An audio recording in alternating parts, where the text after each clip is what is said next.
Hey, what's up, everybody? Welcome back to my new episode with Mikko Riipinen.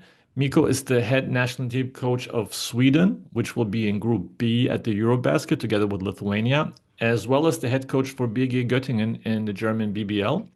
And today we talked a lot about staff, organizing staff, holding the staff accountable, what kind of information he's looking for from the staff, how he structures it, the scouting process. We also talked about how difficult it is and how he prioritizes sitting on two head coaching chairs simultaneously. We also talked about the balance between life and basketball, what he prioritizes, how he keeps himself away from distractions, and lots of different things that are important in a coach's life, especially if at this level. So thanks for being here. Thanks for being a loyal subscriber. If you're not subscribed yet, we need you to subscribe so we can bring in more guests like Mikko. And share it, comment, like it. Please subscribe not only on YouTube, but also on all the audio platforms. And I'm happy you're here. See you soon. Bye. Mikko, welcome to my little podcast world. Thank you so much for having me. We're both in Germany, just a couple kilometers apart from each other, a couple hundred kilometers, let's say. But thanks for coming on. Lithuania, Sweden. That's the biggest topic that's probably arising from our conversation. But I don't want to talk too much about it. But I was thinking one thing as I was preparing. I was like, how many coaches would actually talk to a Lithuanian or former assistant coach in terms of like giving too much away in a sense. And I was wondering what do you think of like modern day keeping secrets and the like trying to hide some certain things and not talking openly about certain topics? What's your view on that? I think it's interesting to talk about because I think different generations reason differently in this subject. Of course, I have things that I keep a secret. Sometimes it's something you could see in a game, but it might take you longer time if you don't have the information. So you must choose to study more games. But most of the things that happens in basketball today is, it's all recorded, it's all there. Sometimes also the programs like Synergy, Instat, they also cut out, certain things, so it's easier to find patterns and so on. So the secrets are less secrets nowadays. But as long as you can keep them away from somebody, they can have less time to prepare. Yeah, there's the preparation part is something that for me, it was the most difficult part that people are still today trying to keep a secret, and certain things that are hard to get are national team preparation games of teams that are not so much on the radar. It's easy to get, Spain, France, Germany, like all those games are watched and they're televised or whatever. But if you play the smaller teams, I remember 2 years ago when we had to play against Egypt, the first game of the tournament, and like you have to really dig deep in terms of network and find those games that are either closed doors or they are like really in outskirts, and not many people have those games that are in random spots of the world. So that's when network comes into play. But those things are probably the hardest thing to hide and hardest thing to get. But everything else is so in the open. I mean, we could talk about philosophy all you want. If you implement it, like if the coaches are doing their job scouting and they know at this level, they know everybody knows and sees what the coaches are trying to do. And during the game, the in-game coaching, I think what makes a difference and the adjustment, the scouting, plan A, you can throw in the garbage after 10 minutes probably, or at a halftime, you have to pivot a little bit.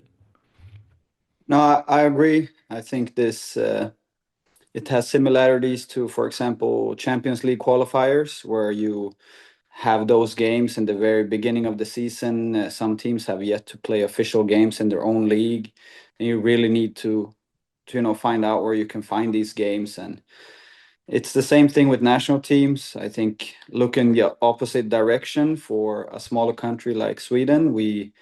We could probably see a lot of the Lithuania's games, but they also have way more players in their roster, way more things they can try.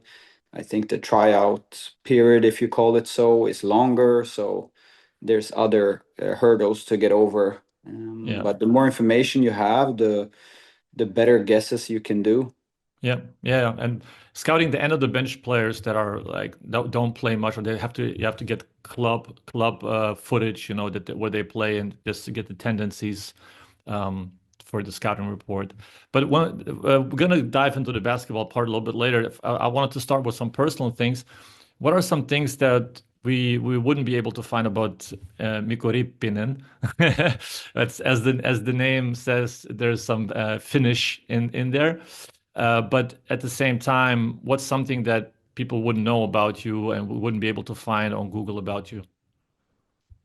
Wow, that's a good question. I feel like most of the things you can Google nowadays. I don't know what you cannot Google. I was actually born in Norway, so that's I have Swedish citizenship, Finnish citizenship, but I was born in Norway. Maybe that was something that people wouldn't guess or couldn't Google. Yeah. I don't know. So full on Scandinavian, except anything from Denmark or I Iceland actually or spent 1 year Iceland? there, Okay, all so right. So you touched everything. I played there 1 year when I was younger. Yeah. Interesting. I see on your Instagram and in general, like your family is very important to you. How do you balance family and this work, this part of this job as, you know, especially working for two teams and allocating time to the family, quality time, not just, you know, just time, but time to be present. How do you balance that? How do you schedule it? It's a work in progress. I would say that I've become a lot better, and in the beginning I was not good at all in this, to be completely honest.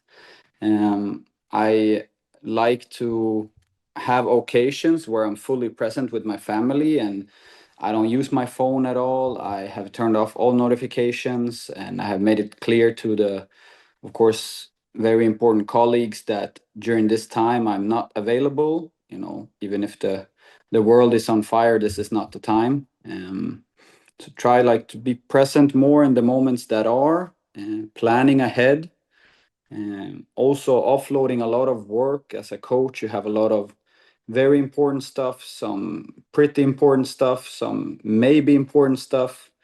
Try to offload all of them as much as I can when I'm working, or when I'm in that type of stage where I have a couple of days only working. I try to do work then very long days and get a lot of things done, so small things doesn't come up during these times, so I'm not always working. Hmm. Yeah, that's it's difficult. I can imagine. I don't have family, but I also cram in every possible thing I can think of in my free time. So that's probably like a circle that I'm in. But at the same time, I can imagine there's, like you said, you have to prioritize a lot of things. What's important, what could be important, what may not be important. But how do you prioritize in that regard? What's important, what's not important, what house is on fire? Like, how do you feel like you separate the wheat from the chaff on that? In some situations, it becomes obvious because it has a time restraint on it. So things that needs to be decided within a certain time. Of course, those things are highly prioritized, I think. Then the bigger things, and the biggest questions I spend the most time on, and I try to not get caught up in overthinking small things. I've also become a lot better at delegating, Hmm. which I'm young, but when I was even younger, I saw as a sign of laziness, maybe, or like not working hard enough if there's a task that I could do, but I offload it to somebody else. Hmm. But I have been better in this, so that helps me also to offload my colleagues in some tasks that's theirs. I can do it at times when they have a lot or they need to see their family. So that's something, a small tool that I've started to be more comfortable using in delegating both ways. You know, taking also some colleagues' assignments to free up time for them at the right moment. Hmm. Hey, quick interruption. I just wanted to announce my B8 Summit. You can find more information and tickets on b8summit.com. It's on July 8th in Vilnius. It's going to be podcast talk conversations with some of the top coaches in Europe, such as Andrea Trinchieri, Vincent Collet, Yanis Veropoulos, and we have other professionals from different fields as well as Daniela Baezi, former sports director and current Brooklyn NBA scout, and Kostas Chatsikristos, who is the strength and conditioning coach for Fenerbahce. We're going to have workshops as well. So go online, get some more information on b8summit.com. And if you have any questions, just email us. Thanks for being here and back to the conversation.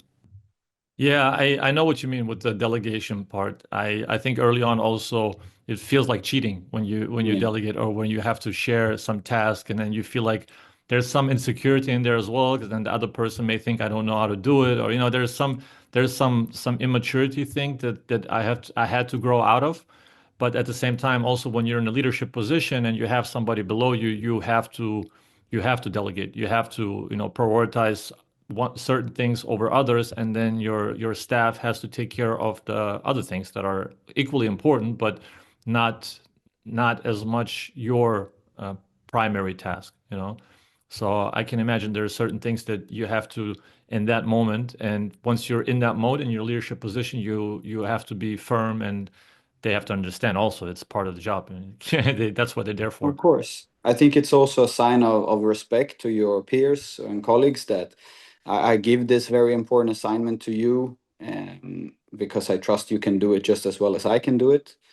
And like you mentioned, I think it's a maturity thing, understanding that I don't know best in every single detail. There could be somebody within the staff knowing better in a specific situation, and it's their job. That's what they do mainly. So I'll try to be better in this, and it's then also rewarding in the family time part. But I mean, to sum it up, I think number one thing to prioritize is things that would stress. So it's like things that has a time limit on them, where you need to make a decision within a certain time or make a move. Those things I try to handle first always, and then things that doesn't have a timetable on them, I can then either work on them later, put them to the side, and be present. And I'm getting much better at being present. Yeah, that's the thing is with the delegation that, and it's intertwined, and we can talk about the staff also. I had some other things that are prepared, but we'll jump back and forth. But the thing is that you want your staff to grow also. You want them to get better, and they feel that there's some investment there, that they're actually contributing to the whole program. They're contributing to the process. If you're taking all possible tasks away and you give them some small tasks that are not really, if you want to have full control over everything, at some point it's not like the staff loses interest, but the investment part is not the same. So therefore, the victories don't feel the same. The losses don't hurt as much because they didn't put as much work in there like if everybody puts as much work in there and they're invested, it's gonna hurt when you lose, but it's also gonna be awesome when you're winning together. And I think that's the essence of for everybody to do the work. Yeah, I mean the buy-in becomes bigger if they have made some decisions along the way, and they have been deeper involved in some processes. And I think that's like delegating a yeah, task to somebody. Like if they do it good or bad, if they had the right intent and really bought in, they would also try to do it the best as they can, instead of doing a task on somebody else's hope or wish, or how I think he needs it to be done, or how I want my head coach to think this task is going to be done. I think that creates a different buy-in. And like Yeah. you said, emotionally, you're much more invested then.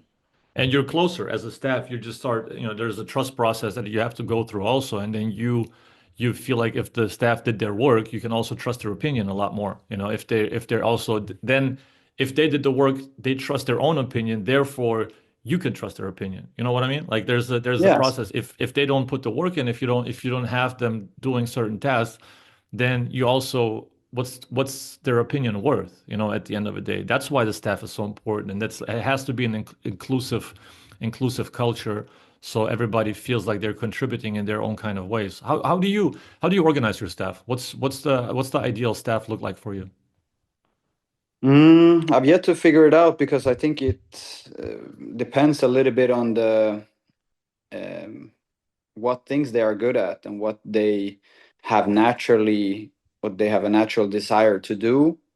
And I do think ideally in a staff there would be somebody mainly responsible of all video material, because it's, yeah, you have your system, you know how you tag, you know how you sort, you know what you see, you have a certain system, I think.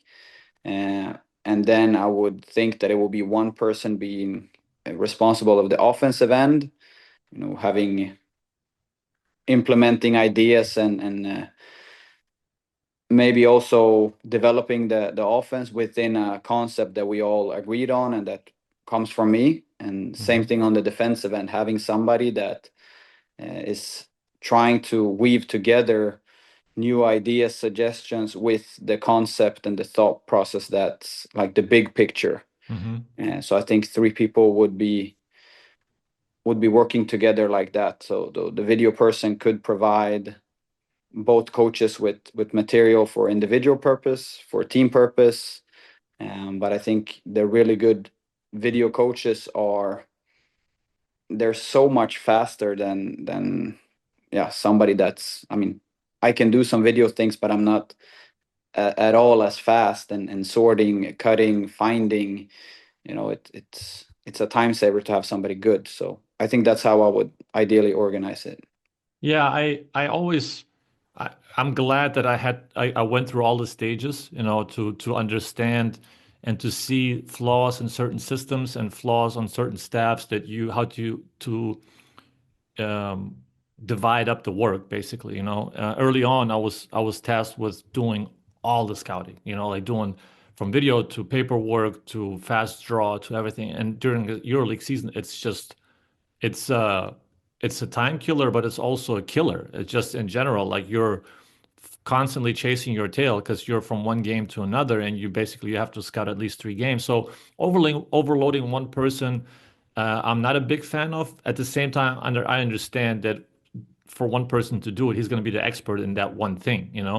But dividing up the teams to assistant coaches, I found it way more useful, where each assistant, two assistants, let's say, they divide up the work amongst each other in terms of teams, and then there's that they are experts in those teams. I think these days everybody has to be able to cut video, and Yeah.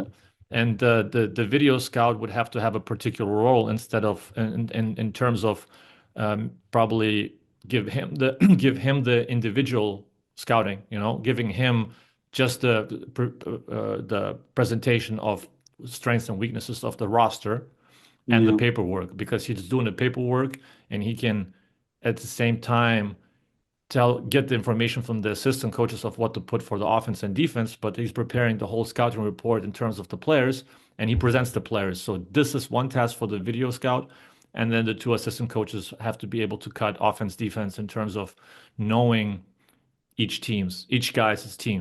So I've put so much thought into it, as you can see, that I always Mm. like, because I feel for the scouts that have to do everything, and it's just mentally and physically, it's just imagine the guy's sick or out or whatever, like it's gonna be a disaster for the whole staff, that you have to like scramble. Yeah. No, I'm not saying that the video person or coach, if we call it video coach, doesn't Right. have to make all the decisions, but in coherency with like incorporation with the offensive coach, let's speak about what video clips we need for our big guys when it comes to short role playing. Like, what type of video clips do we need, and then they can work together.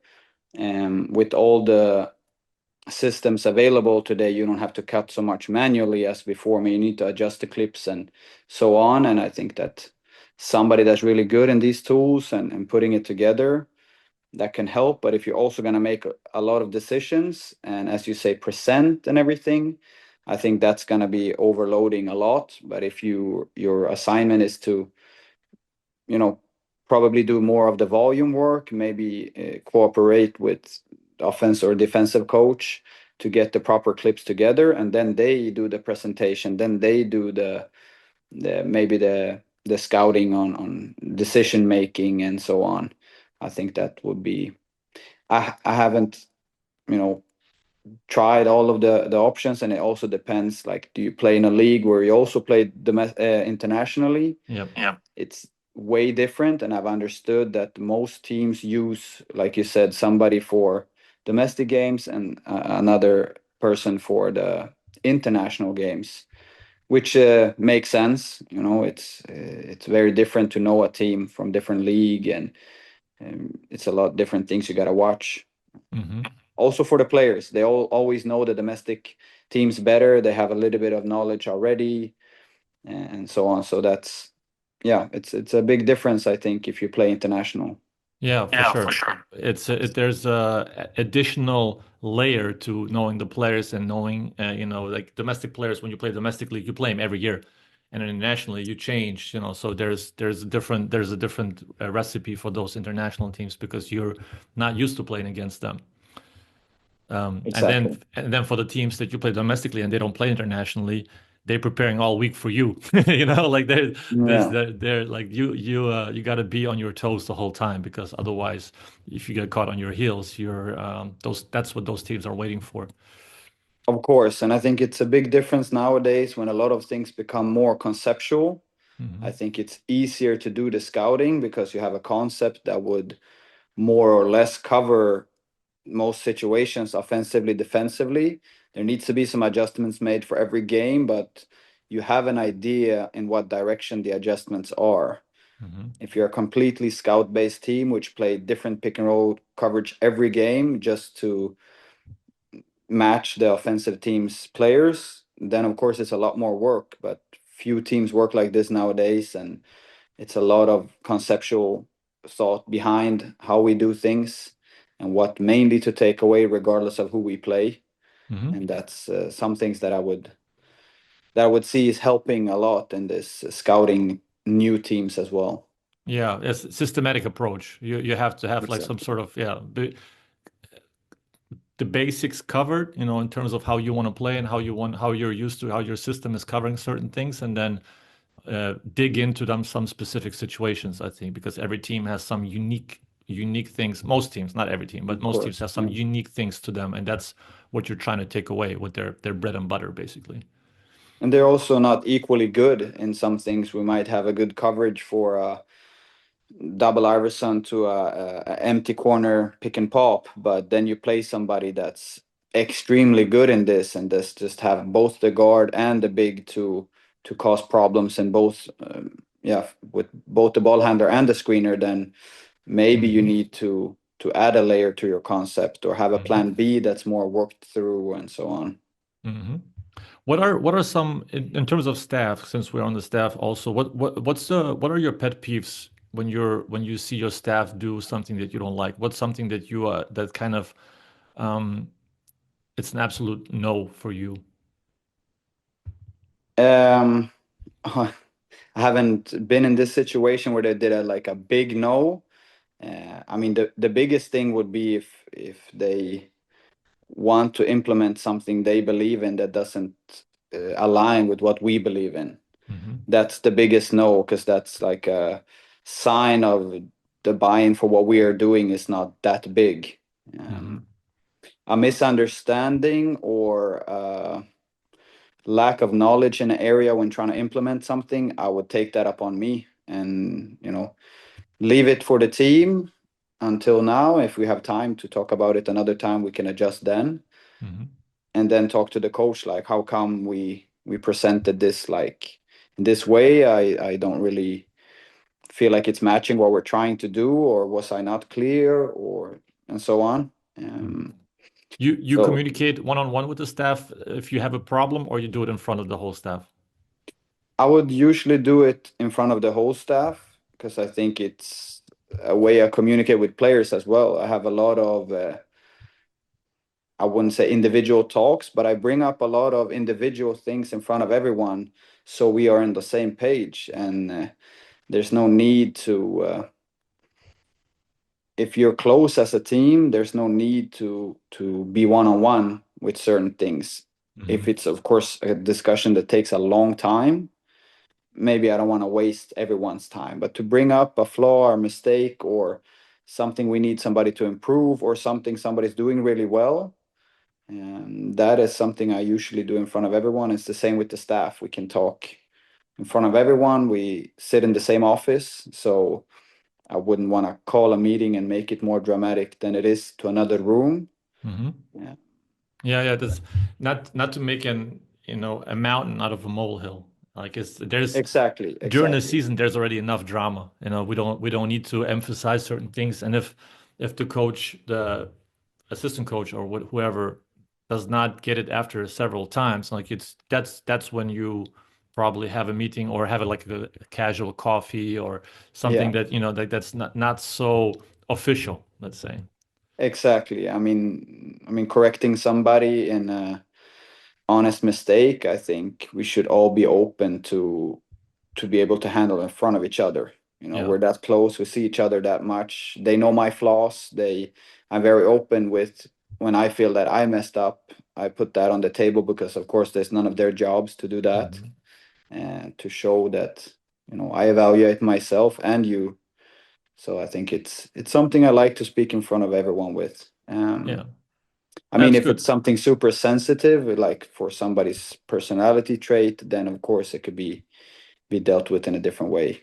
Yeah. It's it, depending on the person, it can be a very sensitive topic, sensitive way or a particular way of how to approach that person. Yeah. Sometimes also you can be proactive by speaking about something in front of more people because then they would understand that, oh, he doesn't really appreciate this type of individual initiative. Yeah. And that goes for more people at the same time. And that could be a time saver sometime. I listened a little bit of your recent interview in Göttingen. What's your game day routine like? So I heard some superstition in there. Yeah, like it's nothing weird. It's just that I like to do things in a specific order at a very certain time of the day. So I get in the very right mindset. And it's kind of me checking myself if I'm really focused, if I'm really on, and trying yeah, I mean, I eat egg and bacon and drink apple juice for breakfast every game day morning. If we're in a hotel and away game and they don't have it, then I cannot do anything about it. It's not, it's out of my hands. Um, yeah, I try to have a walk on game days. I try to listen to some music, try to prepare my speech for the team at a certain time. Not too early and not too late. New information can always come up, so you need to be ready to adjust. I tie my tie, before I go out to do an interview. All these small things in a specific order to get myself in a, like, it's soon it's game, soon it's a game, soon it's a game, and it's game day, and so that's a little bit of this, like what I like to do to get myself in the right mindset with, yeah, working out with a little walk and yeah, eating specific things if they're available. Yeah, and in the arena also time that I arrive, I'm very specific with. I don't like to make people around me the least like worried or thoughtful of why is he so early today, why is he here late, yeah, this day or like later. So I try to keep routines for the people around me sake, Yeah. Try to be in the locker room of the coaches a specific time. If somebody needs me, they know where I am. Yeah, there's a certain routine and habit that goes into it, so everybody's kind of knows the system, And I found it usually the tone usually changed of the head coach or of the team as it is the evening before the game already, that last practice. Then shoot around that's on the game day. Shoot around is just so holy that everything has this particular schedule of how things to do. So the players are also not thrown off, because the players also expecting the same game day routine. So everybody's in tune with what's going to happen, and everybody expects and knows what's going to happen in practice, what they can expect. But yeah, for superstitious, I used to be superstitious a little bit when I was playing in terms of I had teammates that were way more superstitious in terms of tying shoes left before right, and then putting a jersey on at the same, like there was so many little things that you can think of. But I understand that there has to be some sort of preparation process where you kind of preparing yourself also as a habit mentally, like today is the gladiator day, Yeah. today is the day that you're going into battle, and you can't just show up and go, like you just like the whole mental preparation process that you have to put yourself in the mode of competition. And that doesn't happen like this. It's you have to basically ease into that mode. No, exactly. And it could become almost fake if you turn from 1 minute to another. Yeah. Yeah. So that's why I also try to gradually go into the ultra focus mode. I try and shoot around to keep a very light mood, Hmm. and I like to yeah, be open, talk to them if they like to talk, and speak about other things than the game at this moment, and then try to keep a light mood until we go to meet for the game. That's where I would come in with a different approach. I always try to change very early, be in my suit, be ready, very early. So when I put that on, it's my Batman suit. When I go into that, then I'm in that mode. Yeah, there's one thing I wanted to share with you that we're talking about it right now, and I have to take a look real quick because it was something that I saw on a podcast as we're thinking about preparation now, right? And yet, like we're going to a certain routine, and then on Modern Wisdom, a podcast that was talking about it, also the Federer, Nadal, and Djokovic, and I forgot this person that went to watch them warm up, and this is just like the example of that. There's no one way of doing things. There's some things, some people just show up and they play, and some people have to go through a process. And then watching Nadal warm up, and he was in the zone. He was tough. He was pushing, just kind of just his muscles. Everything was just kind of preparation. You could see his mode that he was trying to get himself into. Uh, Djokovic was completely different in terms of loud, like just kind of being out there and no, sorry, it was no emotions. He was just kind of stoic and just really in the zone in terms of stability and putting himself through the process. And then Federer was the one who was completely relaxed, loose. He was cracking jokes. He was doing hitting the ball back and forth with the coach and just having fun out there, basically.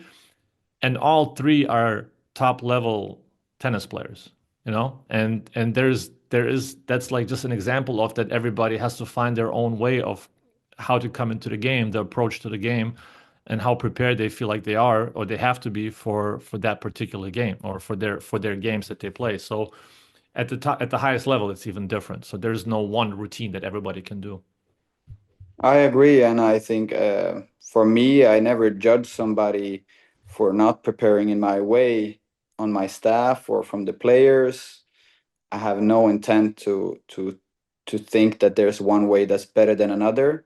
I do think if you try different ways, you will find what suits you best from your personality, from how you handle everything that comes with a game, which with the pressure, with the multiple thoughts in the head at the same time, and all this. Like you Hmm. you need to find your ways to find the right mode when the game starts, and this is what works for me. And I've tried different things over a long period of time.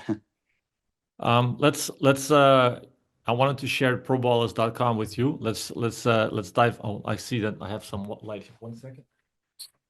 It's a little bit. I had my screen to the side and I couldn't see myself. Oh, So I'm well, gonna share my proballers.com segment with you, and we're gonna talk a little bit about Sweden here. And yeah. so you see my screen? Yes. All right, so I'm gonna type in Sweden, and we're gonna look at the last games. ProBalls.com, my lone and loyal sponsor, the best statistical platform there is. Um, which game did you end up qualifying? Was it the Montenegro game or the Sweden game? Yeah, The last one, Montenegro. we would have qualified with the Bulgaria game if we won, but we didn't. So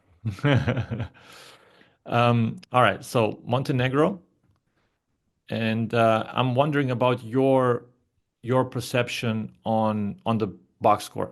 And you look at the box score at the end of the game.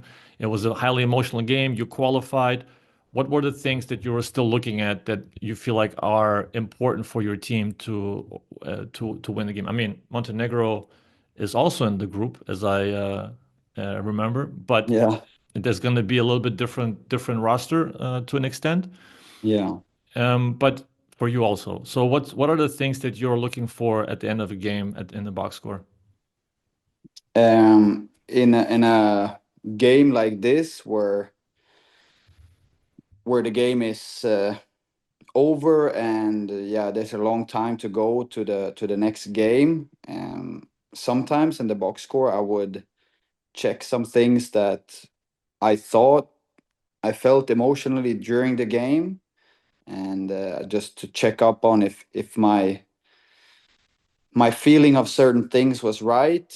Like you see there, Simon Birgander played a lot of minutes. I didn't really know how many minutes. I Hmm. was, curious to see that. And then there's, outliers. You look at, things that stands out, and yeah, things that come to your mind right away. But when it's a game that has you have a lot of time to evaluate, I don't check the box score that much, just for like outliers and to basically check if some of my thoughts of, yeah, that we were getting to the foul line a lot, like if they were accurate, and how my Hmm. feelings compare to the numbers. Then it's different. Like for example, in the first game against Bulgaria, and we would check, other things. Hmm. Of course, when there's like a evaluation needed in a quick time.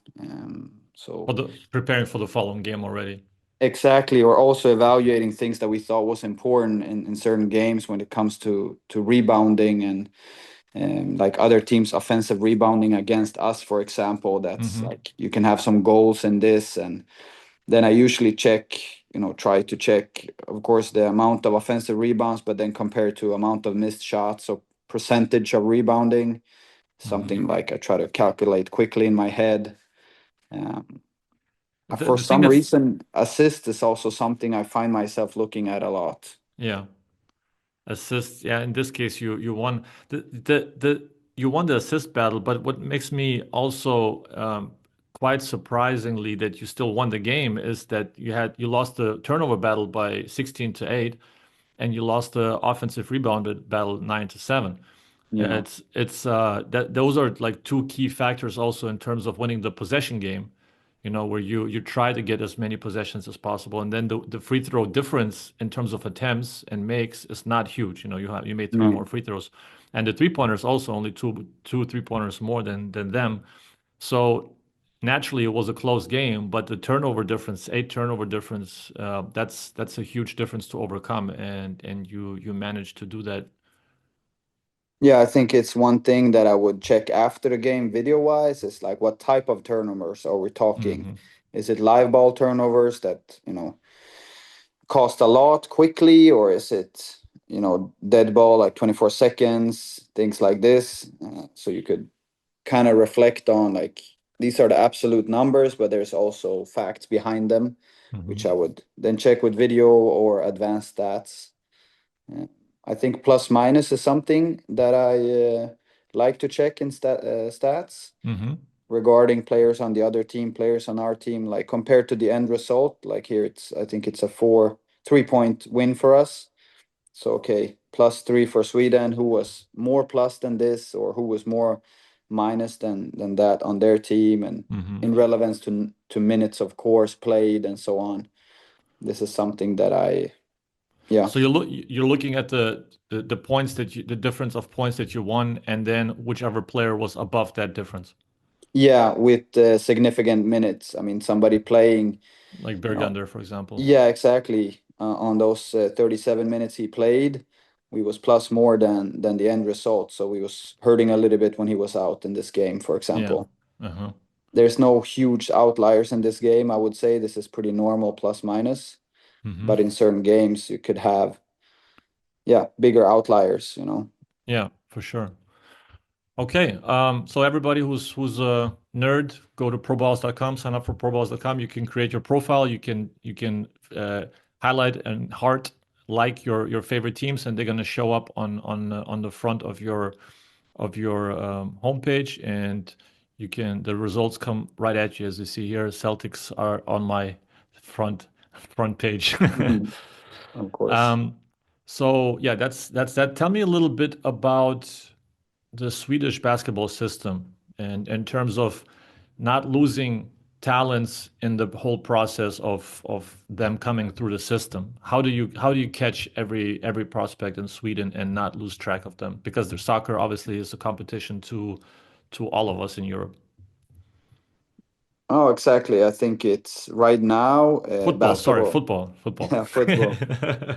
Right now, basketball is the quickest growing sport in Sweden. It's the most popular sport um, between, I think it's 13 years to 25 years old.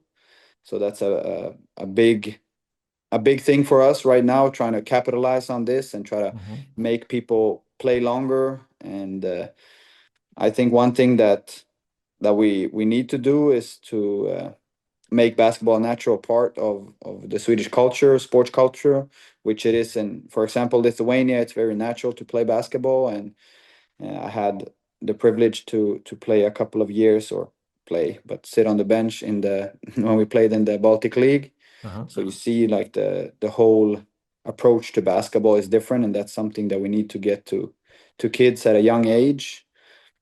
I think one thing that's happening right now in Sweden is there's several paths to go to make it to become good. There's the USA path with prep school, high school even, and then college, of course. And then there's European academies going abroad, and there's also some players on our national team that played the youth years in Sweden and then moved out. So Hmm. we try to keep everyone with, you know, us being a big sport in the world. It's a broad sport. There's many routes to go.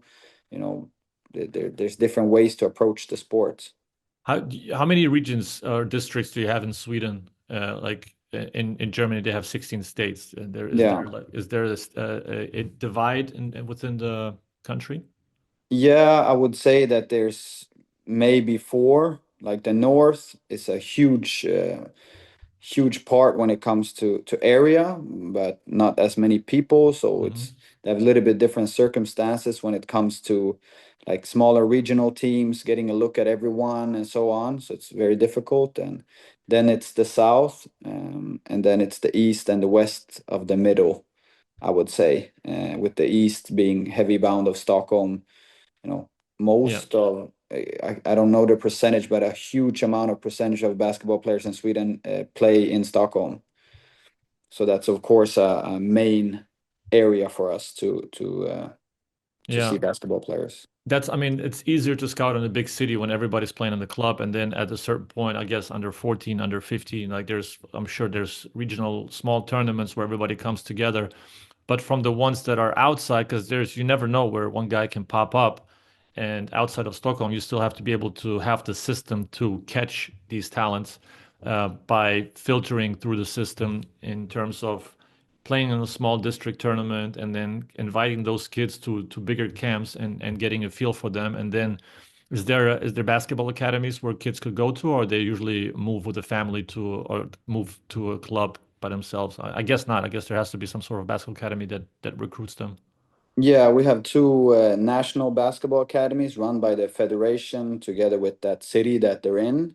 Hmm. And they're in the high school age. So from that age on, I think we have pretty much a good perspective of the talents, possible late bloomers, and every span, every player in the span of talent.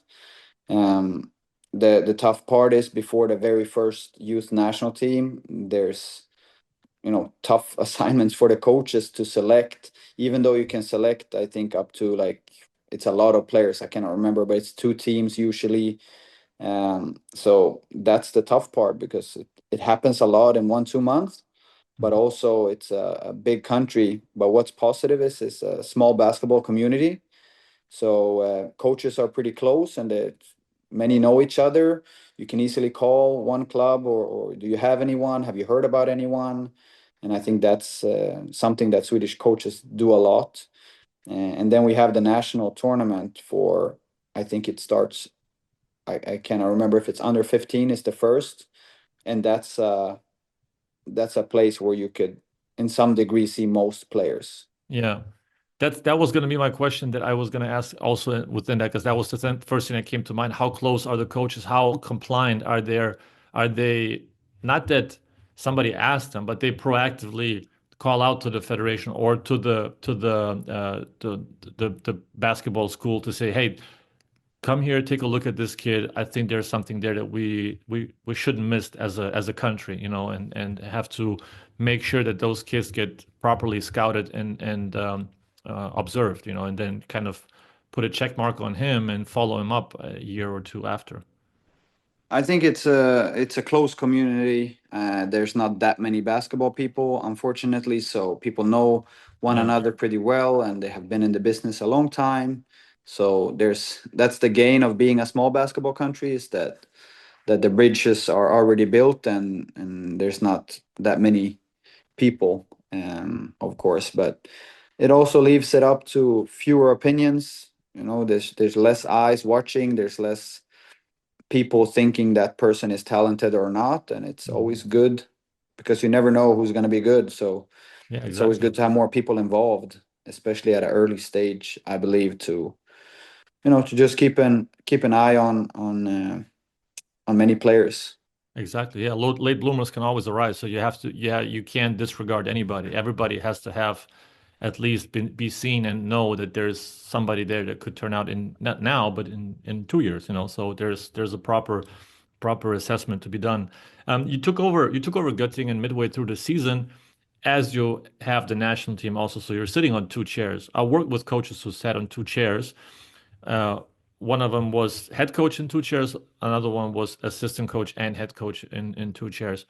How do you handle the workload and the information load of being on two chairs in Sweden with the Swedish national team as well as in Göttingen, and allocate time not to have, they have to have a lot of bandwidth. And at some point, there's information overload where you said you have to separate and prioritize. How do you prioritize, and how do you allocate the time slots for each? I would say first and foremost, I'm very thankful for the Swedish Federation really supporting my journey to bring Swedish basketball to other countries, open doors hopefully for more coaches and players. So they are helping me a lot with the assignments regarding the national team, and yeah, taking a lot off my plate if needed at times, just so I can be here. They don't see it as a problem for me being in a tough environment in another country. They see it as a positive thing. Same thing when I talked to Göttingen the first time. I told them that I am only interested if you support my national team assignment. You only get one chance to be on a national team, and it's an honor to do that. So one should take that chance, I believe. So starting point of having both environments open to the other is number one thing. Then it's me making sure that I can plan good enough so that I can spend time on both at the appropriate time. So I try in the national team breaks to offload all the club team things before I go, so that when I'm there, I can be fully present. And that's something that I've become a lot better at. I think also one thing that's been a difference is that this far before we qualified for the Eurobasket, it's only been windows within season. So it's been natural for all clubs to kind of take a smaller pause there, players going away for national team. So it's been more organic to do two jobs. Now it's going to be a bigger challenge when the summer is also filled with national team things and building a new team in Göttingen. That's going to be the biggest challenge. So it's all about being prepared and spending appropriate time on both sides when needed. Yeah, the prioritizing your mental space, allocating to one, because you can allocate all you want. If there's at this moment when you allocate your time to the Swedish national team, and then all of a sudden you get during the window, let's say you get messages and things that arise in Göttingen, you can't Yeah. ignore it. Like No. there's certain things that you have to be able to function simultaneously, and I think that's the biggest challenge. And then it's this higher pressure situations in both locations. So you have to be respectful to both at the same time. I think that's the biggest challenge, because the load just Yeah. compounds at some point. I think one thing to do for me is to, before I leave for the national team window, for example, I would tell my club team that this is the type of questions that I will take anytime you need me. Like, you can call me anytime about these things. Below this line, we can take it when I get back, even though it might feel uncomfortable for you guys to not make a decision in this matter before I get back. This is where we can talk about when I'm get back. And same thing the other way. When I'm with the national team, is when I'm with the club team, I can tell the national team, these matters, you can call me anytime, because they are, time pressure. Now, for example, with preparation games for the Eurobasket, okay, within the draw, there's a lot of negotiations and talks between the sports directors, and I know that those 1-2 days are way more important than maybe the following 3 weeks. So I needed to be on standby, and told our sports director that if there's any talks about games, you can call me anytime. As long as I'm not in practice, I will answer. And I would tell my staff in Göttingen, like, these are very time pressured matters. And if I don't do them at the very moment they call, this will be additional stress and pressure on me. So I will do my job here worse. So give me Exactly. 15 minutes in the middle of the day in random time, and you need to, for these 2 days, you need to adapt to my priority list and time schedule. Yeah, and that's the thing, that if you can't do it, if you can't uh, answer the call, let's say, and if you can't allocate that time, the pressure and the situation is gonna rise, and the not anxiety, but just the irritation will Almost, be yeah. there. Yeah, and you will be irritated in practice. You will be irritated with the staff, because you know that you feel responsible. You have a sense of you hold yourself accountable in those aspects. And if you can't be fair to that situation, that you're putting pressure on yourself internally, and then it's going to be bursting out at some point to the staff, to a player, unnecessarily. And then Yeah, and then it makes everything worse. So for sure, you have to be able to cut 15 minutes and then and yeah. solve the situation. I think one thing to do is, for me, that I like to do is to take examples before, to prepare my environment. Like, if this type of situation happens, I will need to answer the phone on the national team camp because this happened. If this situation happens in my club team and the national team calls, this is the type of situation I will answer. Then they will also know that if I answer the phone, it's one of these 3 things that I've mentioned. And they don't think like, oh, wonder if he's just taking a call with the player to see how he's doing. No, it's actually about the preparation games. We need an answer, yes or no, what date is the best, and so on and so on. So talking to players, that's one thing that I also wanted to ask. During this season, keeping in touch with the national team players, how do you prioritize that, and what do you feel is important for the players to feel that they are part of the culture and part of the whole program, for them to feel, like a sense of responsibility to come to the national team? So I feel like that's the recruiting part is very underrated. It's not like that players they're gonna come automatically. Like, you have to be able there's a sacrifice with the families, with the time that you have to allocate in the summer. So there's a whole, like, let's say, baggage, and just for the lack of a better term, that you have to take into consideration for the players and the players' sake. How do you prioritize recruiting national team players during the season? How do you do it? When do you do it? What are some key things for you to make sure not to overlook? I think one thing that I've learned from other national team coaches that I've talked to is if you speak with the players too far away from the camps, first of all, you're bothering them and you're bothering their team, and creating a headspace that's like from out of nowhere. You just want to talk to them, see how they're doing, talk about the national team, and they're not prepared mentally. You pull them away from their own club team. So I've learned from some others that been fortunate to talk to, that it's around the camps, like leading up to the camps or exiting the camps, that it's the most important to talk. They have fresh memories, even for the guys that was not there, or if you get cut, or if you said no because of a family reason or whatever, it's still around the camp. That's where the subject is relevant to you mentally, and that's where I like to talk to them mostly.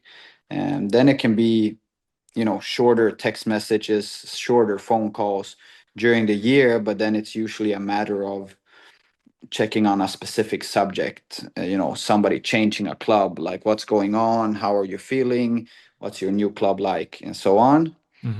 But speaking about deeper national team subjects, like preference of scheduling, their role, why they got selected, not played, why they played a lot, and so on, I like to do it around the camp, before, after, during.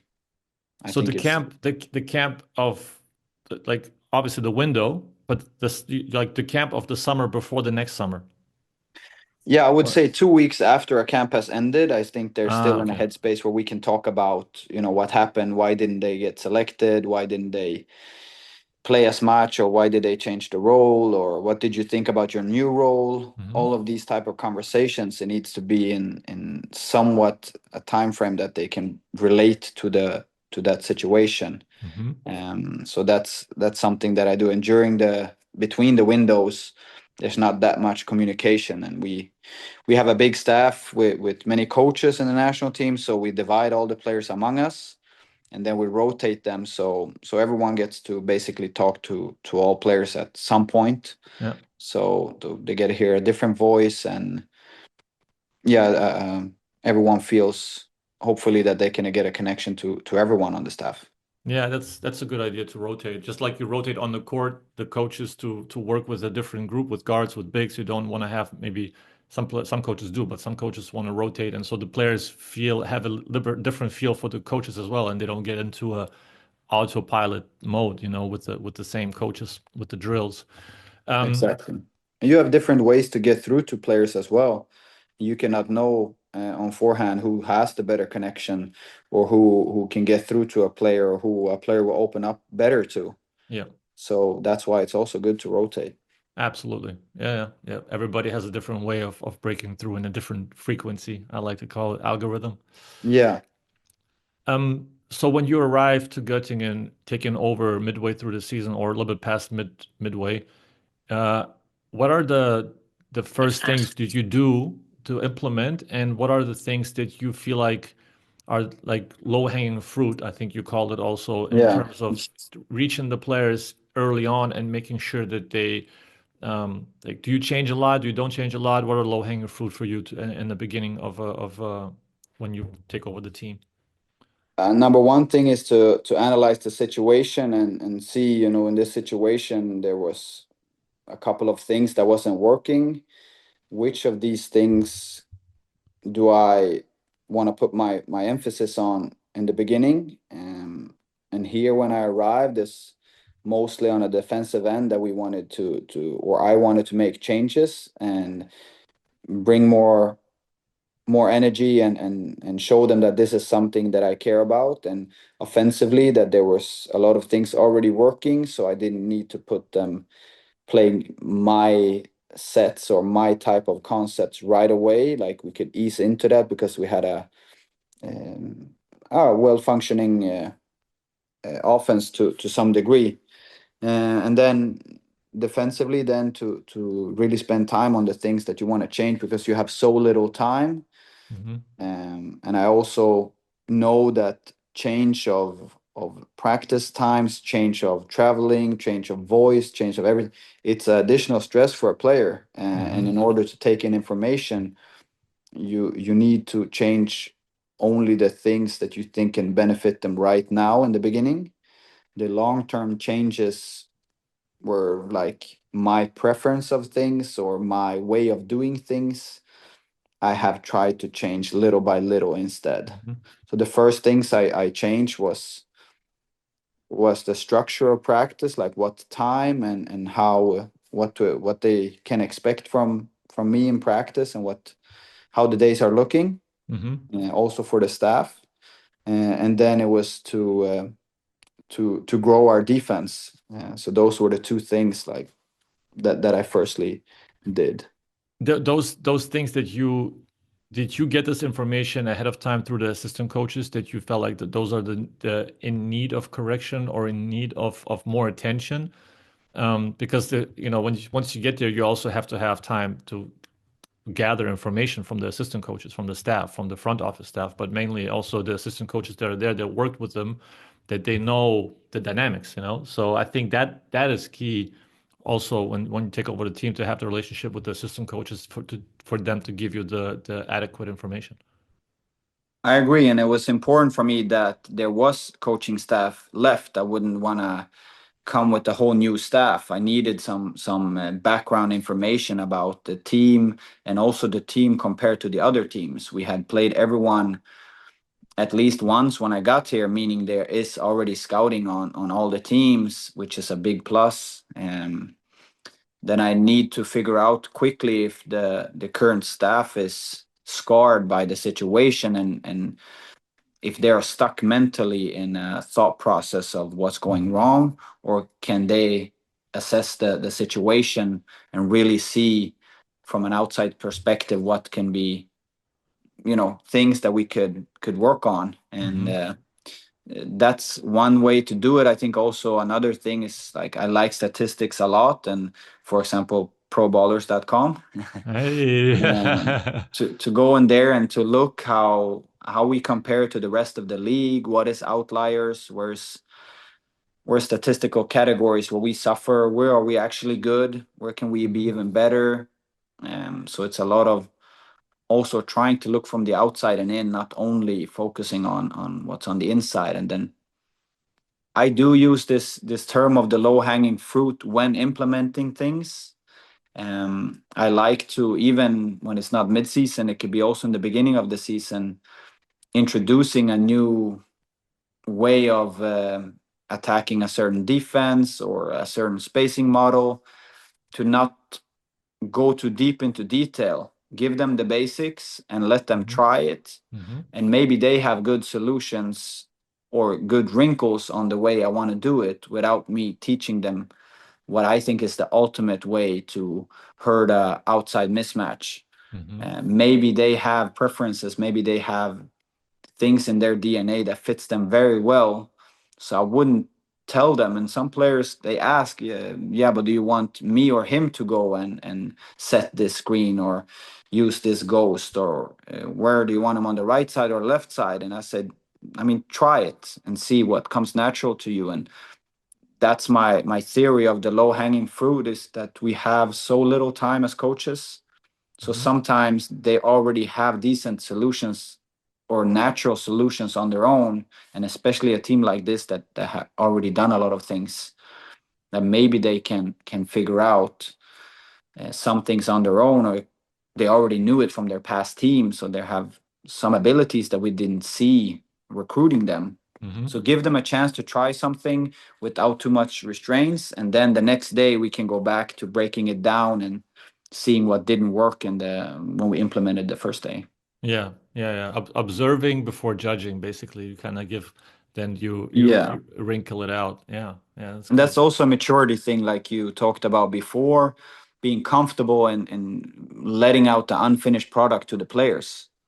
In the beginning, you're scared that, oh shit, they're gonna think that I don't know, have deep enough knowledge within this type of set play or this type of coverage, just because I don't tell them everything I know at once. Yeah. now I'm more open to like putting it out, and sometimes they work naturally without having to spend 45-minute in breakdown drills. Okay, then we saved 45 minutes. If we need the breakdown drills tomorrow, okay, they have the big picture, so they know why we're going to do these breakdowns, because they already have seen the big picture and what's not working with it. Yeah, it's a lot of times. You're right. Like there's a lot of times, like you want to show the players that you want them to know that and Yeah, then yeah. you overload them at the same time, and then it makes it a little bit more complicated, and then it ends up having the counter effect that it doesn't work because it's just too much information and too controlled of an environment. And I think in Yeah. general, like these days, I think old school is slowly going away. Like this, the controlling of the coaches is going slowly away, as you see also in EuroLeague. It's more free flow, it's more quicker sets, it's more up and down, it's way more free than it used to be. And obviously, when the playoffs come, when there's Final Four, there's going to be some controlled, slower possessions. But in general, I think as a whole, the possession number goes up. It's much faster and much like less of a controlled environment. Yeah, I agree. It's a lot of more, a lot of situations which has variables in them that can be either like this or like that. And then instead of working with a solution that if this is the situation, then we do this, but if that's the situation, we do that, maybe it looks like it's more going to, which I would like to call like purposeful coaching. Like, what's the purpose of this movement? Mm-hmm. Is it for you to go exactly where I want you to go and to look a certain way? Or is it to get an open catch and shoot three? Yeah. If we can get that by just running up the court and passing the ball, then we don't need this Yeah. incredible set play that I found on YouTube of Shelko Obradovic best plays from, you know? Exactly. Yeah. So Keep like, it simple. Yeah. Keep it yeah, I simple. mean, finding the purpose or describing the purpose to the players, I think it goes a long way, and players are so skilled nowadays. They Mm-hmm. also have more information available to them. They can watch games easier than 20 years ago, so they have Mm-hmm. probably seen more games. Mm-hmm. Um, Also usually played more games. They play so many games nowadays, so it's a lot of decisions needed to be made by them without having to know exactly how the surroundings look. Yeah. Yeah, for sure. I learned that from Quinn Snyder. Was He was always saying, let the players tell you, in a sense of like we watch them, but the players tell you what they like. The Yeah, players will tell you what's natural to them. Like there's a flow to how they want to do it. And if you implement something that is completely unnatural, then like what's the purpose of this, like you said, this beautiful, gorgeous play yeah, that at the end of the day does not fit your personnel, and the players don't are hard, it's hard for them to adapt to it. So you really have to observe and see the fluidity of your team. yeah. And that's what I mean with the low-hanging fruit. If you go in preseason and you're trying to work on your switching defense early on, and then you tell them that, okay, we go outside mismatch, we attacking with the guard from the outside, Mhm. defense we do this and that, that's what we're working on. Then you'll see if somebody prefers an isolation, they prefer a boomerang, they prefer a ghost, because they will tell each other, Yeah, we're yeah. working on defense, this is what coach is looking at, this is what he's correcting us on. But on offense, just come ghost me or boomerang me so I can do this and that, and then you'll figure out, oh, he really likes to do this. So that can be a part of our concept on attacking switch from the outside, for example. Yeah, yeah. Are you ready for my ATOs? Yeah, let's go. First of all, shout out to Paulius Dambrauskas, who many people in Lithuania don't know that he was also actually working for you in Norrköping Yeah, in Sweden, and was your assistant coach, and he actually wrote me and told me to pay attention to you, and he would be a great podcast guest. So that tells me that you take care of your staff. So this is a good sign, and people probably need to pay attention to Polis as well, because he's going to be a head coach in the future. he's a very talented coach and a incredibly good person. Like, I Yeah. think people speak among their staff members always like this. Like, he's a good person, he's a good person. But Paulus is just a genuine, very, very solid character. in every way. Like he's there for you when you need him, and he'll tell you the truth. He's very hardworking and very humble. So he has a bright future, and he has a lot of respect for this business. Also, growing up in a country like Lithuania, he knows. I mean, basketball is huge for him. Yeah, yeah, and he was always a very high IQ player when I was watching him. So I'm sure that translates to the court also. He was very smart with his decisions on the court. So I'm sure there's a bright future ahead of him. So shout out to POTUS. All right, ATOs. You transferred from being a player to a coach after you finish your player career. What kind of coach did you become versus what kind of coach did you think you will become? I think to some degree, as a coach in the beginning, you want to coach and have all the things you were lacking yourself. At least that's how it was for me. So that was something that I was intrigued by having on my team, and seeing or things that I did not do so well myself. Of course, on your own specific position, you want maybe in the beginning people to think like you and reason like you, which I don't think is the right way to go, but I think it happens early on naturally. But I would say that I became a coach of a combination of the people that had coached me. I tried to early on take a lot of from the coaches. I was not that talented player. I spent a lot of time on the bench. I had the privilege to be in many big games and play internationally, but there was never any pressure on me to perform. So I can absorb a lot on coaches on our team, on other teams, players, how they were acting under pressure and so on. So I think that's a really positive place for a future coach to be, is be in the mix, but don't have enough to think about your own. Yeah. Most important advice you received when you started to coach? Mm, it sounds basic, but I would say to be genuine, to like share how I really feel, how this makes me feel, how excited I am, or whatever emotions I have, to share them, to share them. It's a good advice that I feel like it makes the players understand their coach better if they know that what ticks me, what makes me angry, upset, happy, and so on. What do most young coaches misunderstand or underestimate about the coaching profession? That it's so much about leading other human beings. It's way less about the X's and O's. They are very important. They are, you need to be good in this. I don't want to underestimate the X's and O's, but I think that being a leader, leading other people to perform in their element, that's something that's underestimated by young coaches, and that's where I would advise them to seek information, because that's not something that comes natural to a young coach, as you could go and find X's and O's in many places. To find advice on how to lead other people, staff members, players, and so on. I think it's really underestimated. Best personal purchase you have made in the past? As a coach, Well, best personal purchase that's non-basketball related. that's not basketball related. Probably plane tickets. I like to travel. I think it gives me a lot of energy, and yeah, you get to see the world. I think that's well spent money to travel.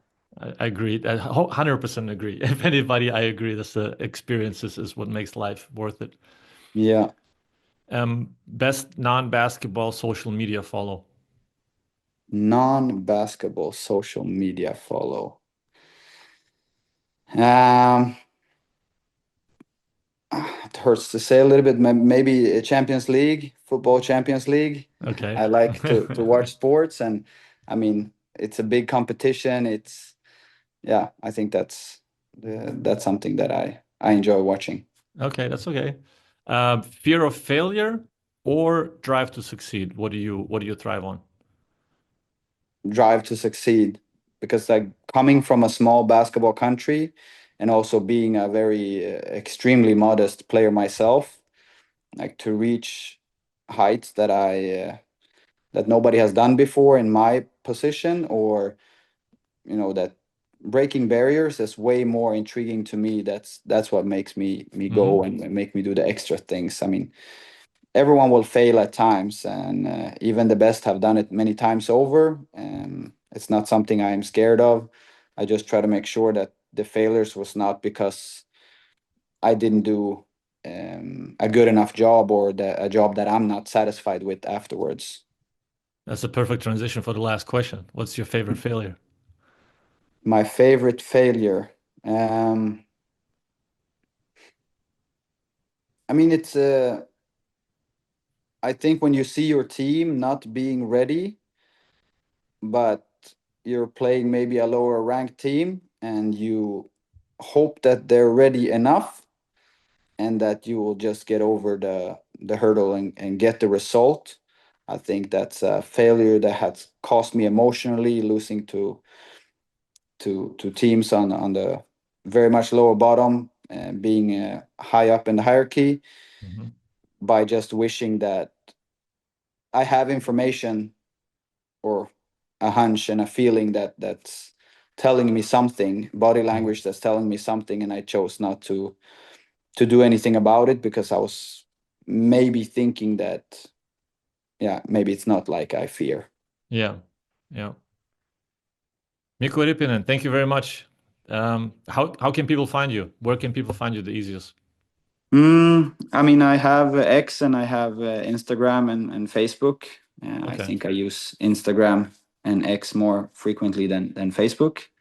But I like to stay in touch with people, and I think you usually have a question of what's your best, is it purchase, the one you had about non-basketball purchase? Yeah, yeah. Or like, what's the best thing you've done on investment? I think I've heard you use as a word before. Yeah, yeah, personal investment. Yeah. Yeah, and I think my number one investment is time into others, in other sports, in basketball. Pleasantly surprised how many would open their door and answer their phone for somebody coming for where I'm coming from. Very, very, very good people have opened the door and talked to me, and I advise everyone to do the same, like reach out. I mean, I would always do the same for everyone that would like to talk to me, but also to people do you think you can help you. You'll be surprised about how many people are willing to help if you're serious, ambitious, and really trying to do something. I agree. Yeah, I agree. It's like also a responsibility that we have. 100%. Yeah. All right. Thank you very much. Thank you everybody for tuning in, and like, subscribe, all the good stuff. Thanks for being here, and talk to you soon. Bye.